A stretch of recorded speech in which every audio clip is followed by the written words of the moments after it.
আপনি মনে করেন মেয়েদের ঘর থেকে বাইরে বের হতে না দেওয়া এটা তো ভুল ছিল, তাই না? মেয়েদের ঘর থেকে বের হওয়া আর ঘুরে বেড়ানো দুটো আলাদা ব্যাপার।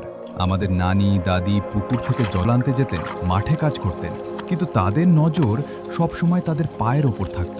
আজকের মেয়েরা বাজারে গেলে বাড়ির রাস্তাই ভুলে যায়। যতক্ষণ পর্যন্ত বয়ে চলা নদী তীরের শাসন ও সীমাবদ্ধতার মধ্যে থাকে ততক্ষণ সে সবাইকে জীবন দেয়। যেদিন তীর ভেঙে দেয় সেদিন সে শুধু ধ্বংসই ডেকে আনে। আপনি ভাবতে পারেন আজকের স্বাধীনতা সবকিছু নষ্ট করে দিয়েছে। স্বাধীনতা কিছু নষ্ট করেনি, শুধু পথ বদলে দিয়েছে। স্বাধীনতা খারাপ নয়, কিন্তু লাগামহীন হওয়া খারাপ। আজকের স্বাধীনতায় অধিকার তো অনেক আছে, কিন্তু দায়িত্ব শূন্য। আমাদের নানি দাদিরা তাদের শাশুড়ির সামনে কখনো মাথা উঁচু করেননি, কারণ তারা জানতেন কাল তাদেরও শাশুড়ি হতে হবে। আজকের বউরা ভাবে শেষ সবার ওপরে এই অহংকারী বাড়িগুলোকে জাহান্নাম বানাচ্ছে। কথাগুলো তেতো হলেও সত্য।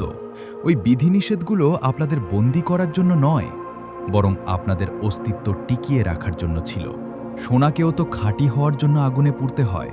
যে নারী শাসনে থাকে সেই রহমত নামে পরিচিত হয়, আর যে নিজের মর্জি মতো চলে সে শুধু ইতিহাস হয়েই থেকে যায়।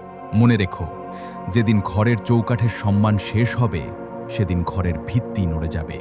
বন্ধুরা, সময় বদলেছে, কিন্তু প্রশ্ন একটাই, মর্যাদা জরুরি নাকি পূর্ণ স্বাধীনতা? আপনি কি মনে করেন? আপনার মতামত অবশ্যই জানাবেন, কারণ ঘর সেখানেই টেকে যেখানে চিন্তাভাবনা মেলে।